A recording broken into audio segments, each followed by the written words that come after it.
Good morning everyone. Welcome to police वाला class है। आज 3 नवंबर है, तो अब हम अपनी करंट अफेयर्स की क्लास स्टार्ट करते हैं।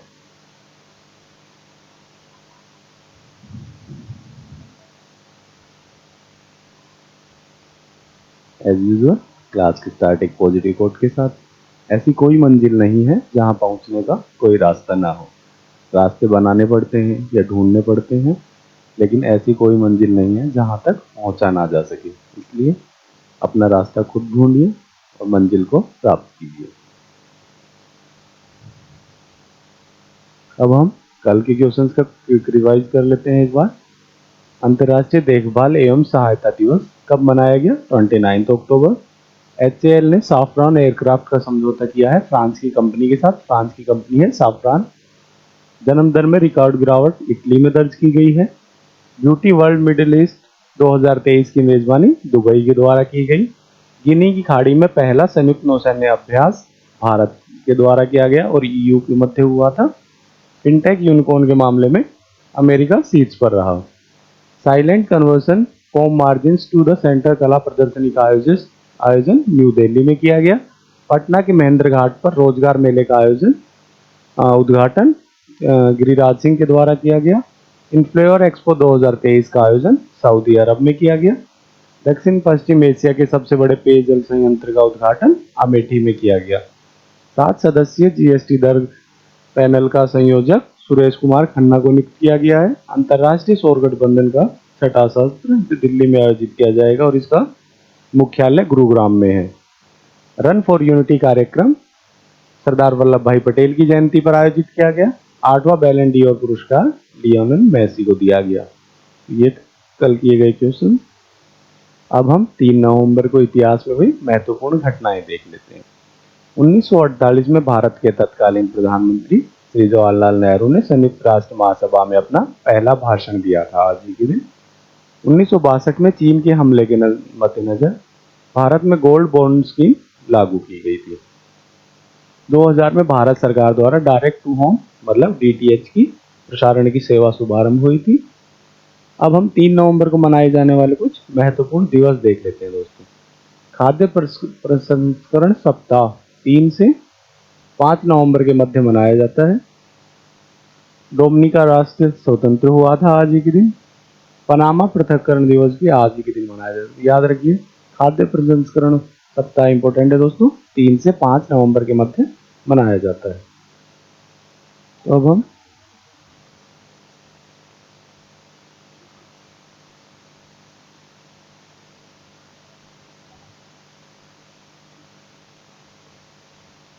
फर्स्ट क्वेश्चन है हमारा, हाल ही में विदेश मंत्री S जयशंकर के द्वारा किन देशों की यात्रा की गई है? तो हमारे विदेश मंत्री कौन है? S जयशंकर। अगर हम S जयशंकर जी के बारे में देखें तो ये पूर्व राजनयिक हैं। ये 1977 बैच के IFS अधिकारी रहे हैं, जो 2015 से 2018 के मध्य विदेश सचिव रहे हैं भारत के।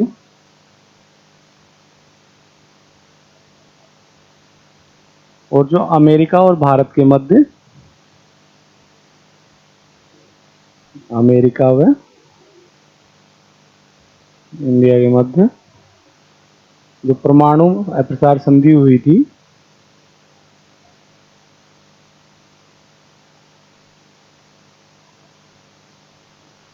परमाणु अप्रसार संधि, उसमें इनका महत्वपूर्ण योगदान था। तो ये तो कुछ फैक्ट्स थे S जयशंकर जी के बारे में। अभी वो उनको 2019 मई 2019 में विदेश मंत्री बने थे भारत के, मई 2019 में। पहले कौन थे विदेश मंत्री? इनसे पहले जो लास्ट टर्म था उसमें श्रीमती सुषमा स्वराज विदेश मंत्री थी। उनके पश्चात S जयशंकर विदेश मंत्री बने हैं।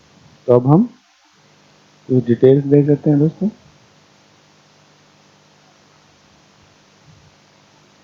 इन्होंने हाल ही में पुर्तगाल और इटली की यात्रा की है। विदेश मंत्री द्वारा 31 अक्टूबर से 3 नवंबर के मध्य इटली और पुर्तगाल की यात्रा की गई है। अगर हम उद्देश्य की बात करें तो आपसी सहमति को बढ़ावा देना, और आपसी संबंधों को मजबूत करना रहा। अगर पुर्तगाल की बात करें तो वहाँ की राजधानी है लिस्बन। पुर्तगाल के नाम से आप समझ एक नाम याद आता होगा, फुटबॉलर, फेमस फुटबॉलर हैं दोस्तों, कौन? Cristiano Ronaldo. ये पुर्तगाल के ही हैं। इन्होंने 5 बार बैलोन डी और का खिताब अपने नाम किया है। बैलन डी और फुटबॉल का सबसे प्रतिष्ठित खिताब है जो फुटबॉलर का दिया जाता है दोस्तों। अगर मुद्रा की बात करें हम पुर्तगाल की, तो मुद्रा है पुर्तगाल की यूरो।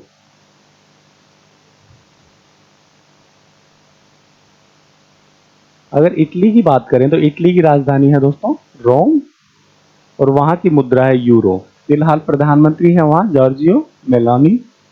हाल ही में इटली में रिकॉर्ड जन्म दर में गिरावट दर्ज की गई है। कल के एपिसोड में हमने एक क्वेश्चन किया भी था कि रिकॉर्ड जन्म दर में गिरावट कहाँ पे हुई है, तो वो हुई है इटली में। याद रखिएगा दोस्तों, थोड़ा इम्पोर्टेंट है। सबसे ज्यादा जन्म दर में गिरावट इटली में हुई है।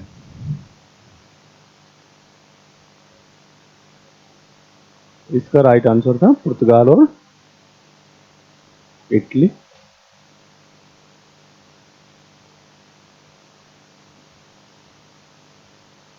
नेक्स्ट क्वेश्चन है विश्व खाद्य इंडिया 2023 का आयोजन कहाँ पे किया जा रहा है?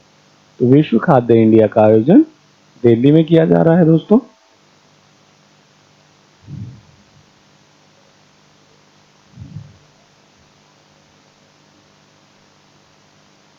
आयोजन का जो दिनांक हो 3 से 5 नवंबर 2023 के मध्य विश्व खाद्य प्रसंस्करण के द्वारा किया जा रहा है। अगर आयोजक की बात करें हम तो खाद्य प्रसंस्करण उद्योग मंत्रालय के द्वारा यह आयोजित किया जा रहा है। उद्देश्य की बात करें हम इसकी तो दुनिया को समृद्ध भारतीय खाद्य संस्कृति का प्रदर्शन करने के साथ साथ देश के विविध खाद्य प्रसंस्करण क्षेत्र में निवेश को बढ़ावा देना इसका उद्देश्य है। यह इसका दूसरा संस्करण है। पहला संस्करण 2017 में आयोजित किया गया था जिसमें 800 से अधिक प्रदर्शक 30 से अधिक देश इसमें सम्मिलित हुए थे। 2023 को बाजरा दिवस के रूप में मनाया जा रहा है। बाजरा दिवस, विश्व मिलेट्स डे। मतलब मिलेट्स डे में क्या क्या आता है? हैवी, उसमें बाजरा, ज्वार, ये सभी हैवी मिलेट्स में आते हैं दोस्तों। तो संयुक्त राष्ट्र के द्वारा 2023 को बाजरा वर्ष के रूप में मनाया जा रहा है। इम्पोर्टेंट है, याद रखिएगा 2023 को बाजरा वर्ष के रूप में। उद्देश्य की बात करें तो बाजरा के उत्पादन को बढ़ावा देना और साथ में बाजरा के कंजप्शन को भी इंक्रीज करना खाद्य सामग्री में। खाद्य प्रसंस्करण मंत्री फिलहाल कौन है? तो वो है पशुपतिनाथ पारस। नेक्स्ट है किस राज्य में भारत के हंगर प्रोजेक्ट को नॉर्वे का समर्थन मिला है? तो नॉर्वे है दोस्तों, उन्होंने भारत के उत्तराखंड राज्य में हंगर प्रोजेक्ट को के लिए फाइनेंस किया है। अगर हम बात करें उत्तराखंड की तो उत्तराखंड टूरिज्म की दृष्टि से भारत का एक महत्वपूर्ण राज्य है। मुख्यमंत्री कौन है वहां के? मुख्यमंत्री हैं पुष्कर सिंह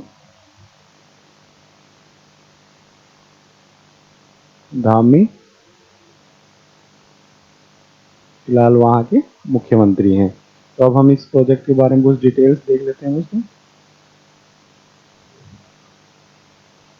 भारत के हंगर प्रोजेक्ट के माध्यम से उत्तराखंड में खाद्य सुरक्षा और पर्यावरण संरक्षण को मजबूत करने के लिए नॉर्वे सितंबर 2023 तक 3 वर्षों में 44.7 मिलियन रुपए आवंटित करेगा। अगर उद्देश्य की बात की जाए इसकी तो इस हंगर प्रोजेक्ट का मुख्य रूप से निर्वाचित महिला प्रतिनिधियों और महासंघों की क्षमता का निर्माण पर केंद्रित है। अगर नॉर्वे की राजधानी की बात करें तो नॉर्वे की राजधानी है ओस्लो और मुद्रा है नॉर्वेजियन क्रोन, वहां की मुद्रा है। नेक्स्ट क्वेश्चन है हाल ही में अपने सभी जिलों में हॉलमार्किंग केंद्र वाला पहला राज्य कौन बना है? जो हॉलमार्क है दोस्तों वो है, पहले तो हम बात करेंगे हॉलमार्क है क्या। हॉलमार्क है धातुओं की गुणवत्ता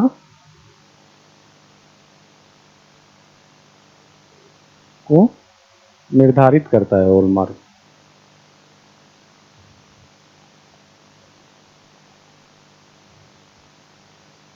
यह जैसे गोल्ड, सिल्वर, प्लेटिनम, इन सभी चीज़ों पे हॉलमार्क लगाया जाता है, जिससे ग्राहक आसानी से उसकी गुणवत्ता के बारे में जानकारी प्राप्त कर सके। तो यह अपने सभी जिलों में हॉलमार्क लागू करने वाला भारत का पहला राज्य कौन सा बना है? केरल ने अपने सभी जिलों में हॉलमार्क बनाने वाला पहला राज्य बना है दोस्तों। कुछ डिटेल्स देख लेते हैं। इडुक्की में हॉलमार्किंग केंद्र के उद्घाटन के साथ ही केरल अपने सभी 14 जिलों में हॉलमार्किंग केंद्र स्थापित करने वाला भारत का पहला राज्य बन गया है। अगर केरल से संबंधित कुछ फैक्ट्स देखें तो 2022 तक केरल के सोने के कारोबार का मूल्य $1 लाख से अधिक है। केरल में वार्षिक बिक्री लगभग 250 टन है गोल्ड की। केरल लगभग 12,000 स्वर्ण व्यापारियों का घर है, जिसमें से अधिकांश भारतीय मानक ब्यूरो मतलब BIS के साथ पंजीकृत है।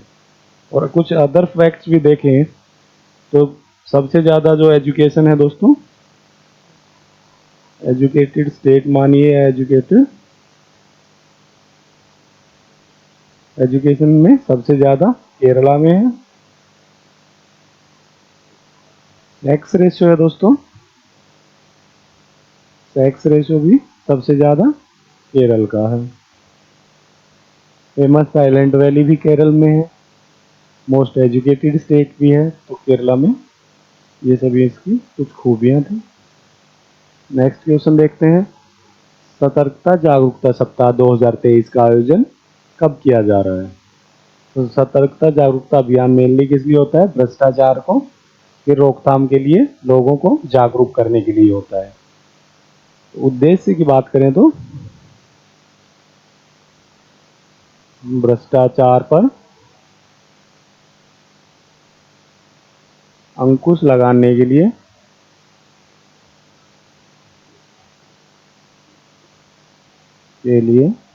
जो लोगों को जागरूक करना।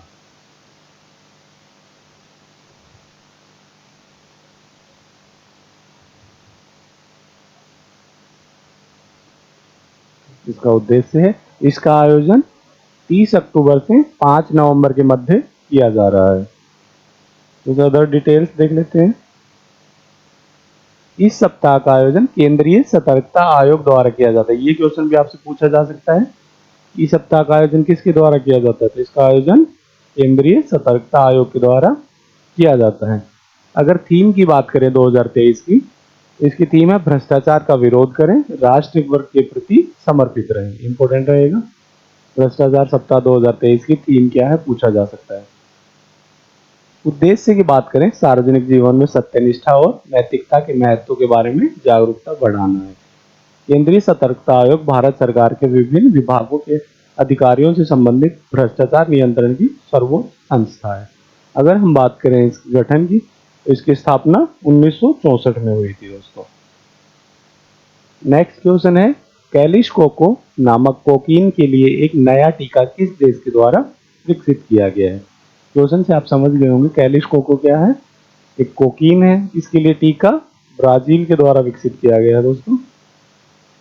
ब्राजील में कोकीन वगैरह की खेती बहुत ज्यादा होती है। कोकीन के उपचार के लिए ब्राजील के वैज्ञानिकों ने कैलिश कोको नामक कोकीन के लिए एक टीका विकसित किया है। यह टीका शरीर की रोग प्रतिरोधक प्रक्रिया उत्पन्न करके उसमें कोकीन के प्रभाव को कम करता है। कोकीन एक नशे की लत लगाने वाली उत्तेजक ड्रग है जो कोको नामक पौधे की पत्तियों से बनाई जाती है।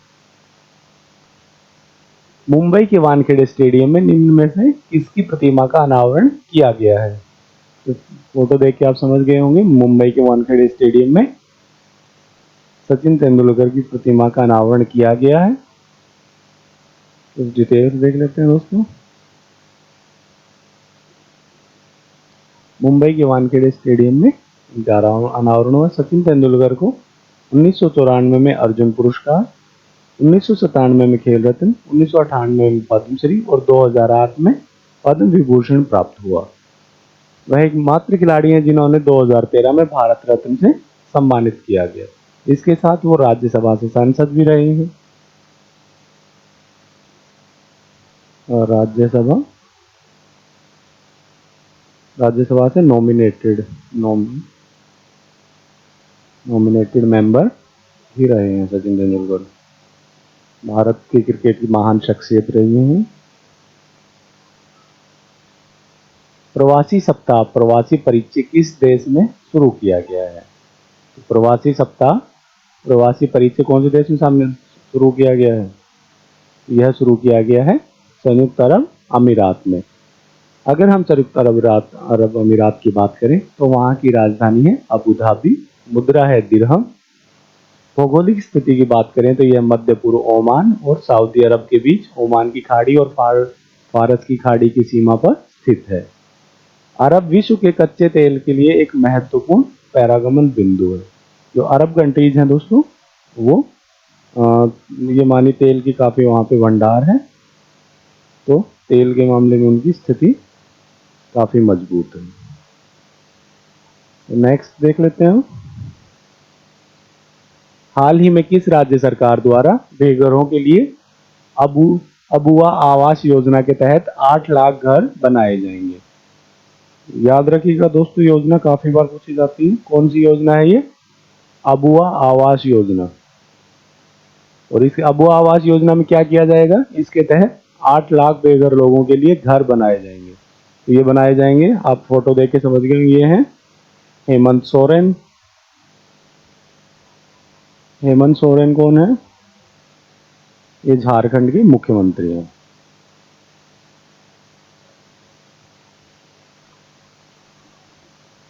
मुख्यमंत्री हैं झारखंड के। इनसे पहले इनके पिता शिबू सोरेन मुख्यमंत्री रहे हैं। कुछ डिटेल्स देख लेते हैं दोस्तों। झारखंड के मुख्यमंत्री हेमंत सोरेन ने अबुआ आवास योजना की शुरुआत की घोषणा की। लक्ष्य की बात करें, आवास विहीन लोगों के लिए 8 लाख घर बनाना इस योजना का उद्देश्य है। लागू होगा 2025-26 में और इसके लिए कुल बजट का आवंटन किया गया है 16,320 करोड़ रुपए का। ठीक है दोस्तों।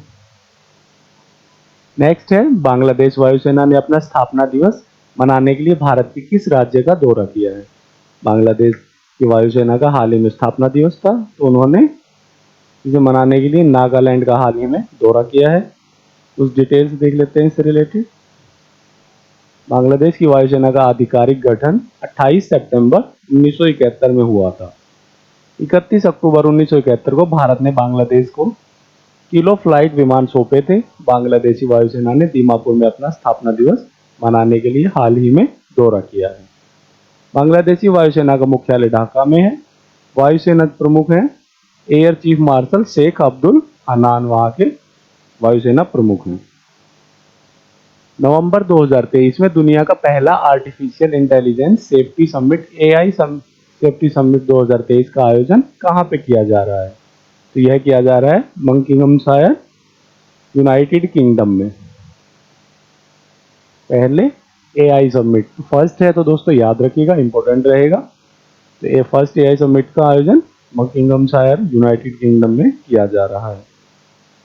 कुछ डिटेल्स देख लेते हैं। एआई सेफ्टी समिट 2023 दुनिया का पहला आर्टिफिशियल इंटेलिजेंस सेफ्टी समिट है जो यूनाइटेड किंगडम के बकिंघमशायर में आयोजित किया जा रहा है। केंद्रीय कौशल विकास एवं उद्यमिता और इलेक्ट्रॉनिक्स एवं आईटी राज्य मंत्री राजीव चंद्रशेखर ने 1 नवंबर 2023 को शिखर सम्मेलन के उद्घाटन पूर्ण सत्र को संबोधित किया। भारत के आईटी राज्य मंत्री कौन है? राजीव चंद्रशेखर। नेक्स्ट है एआई सुरक्षा शिखर सम्मेलन 2023 का विषय क्या रहा? तो जो एआई सुरक्षा सम्मेलन कहाँ हुआ था? यूनाइटेड किंगडम बकिंघमशायर में। तो इसका जो विषय रहा वो रहा दोस्तों एआई फॉर गुड। ये जो आपको लोगों में नजर आ ही रहा होगा, एआई फॉर गुड, और आयोजित हुआ यूनाइटेड किंगडम यूके में। यूके में कहाँ?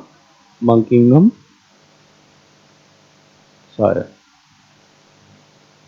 अगर हम बात करें यूनाइटेड किंगडम या यूके की, तो प्रधानमंत्री कौन है? ऋषि सुनक। नेक्स्ट भारतीय मूल के हैं तो इम्पोर्टेंट है। नेक्स्ट है भारतीय रेलवे ने देश के किस हिस्से के लिए एक विशेष भारत गौरव ट्रेन यात्रा के संचालन की घोषणा की है। जो भारत गौरव ट्रेन है दोस्तों, यह एक लग्जरी ट्रेन है, ये मान लीजिए आप। और इसका जो इसकी शुरुआत हुई थी वो पर्यटन को बढ़ावा देने के लिए की गई थी। को बढ़ावा देने के लिए भारत गौरव ट्रेन चलाई गई थी। इसकी शुरुआत 2021 में की गई थी भारत गौरव ट्रेन की।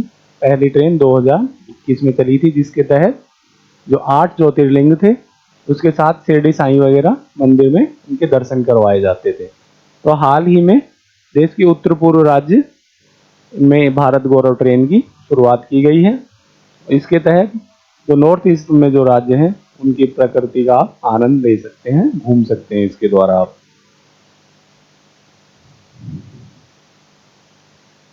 भारतीय रेलवे ने 16 नवंबर 2023 को दिल्ली से शुरू होकर उत्तर पूर्व राज्यों के लिए एक विशेष भारत गौरव ट्रेन संचालित करेगा। जो इनमें राज्य जो कवर किए जाएंगे, इसमें असम, त्रिपुरा, नागालैंड और मेघालय रहेंगे। उद्देश्य की बात करें, उत्तर पूर्व भारत के अनछुए क्षेत्र राज्यों को में टूरिज्म को बढ़ावा देने के लिए नॉर्थ ईस्ट डिस्कवरी टवर को संचालित करना है। हाल ही में प्रधानमंत्री द्वारा 9 नई वंदे भारत ट्रेनों को भी झंडी दिखाई गई थी। जो वंदे भारत ट्रेनें हैं दोस्तों, वो भारतीय स्वदेशी निर्मित हैं। तो अब अपना एक क्लोजिंग थॉट के साथ क्लास को एंड करते हैं। लोग आपका मजाक तब तक उड़ाएंगे जब तक आप सफल नहीं हो जाते। तो आप अपनी सफलता जल्द से जल्द प्राप्त कीजिए, मेहनत कीजिए। जब आप सफल हो जाएंगे तो हर इंसान आपको अप्रिशिएट करेगा, जो लोग कल तक आपकी बैक बीचिंग कर रहे थे। तो अपने सफलता पाने के लिए अच्छी से अच्छी मेहनत कीजिए। Thank you for watching.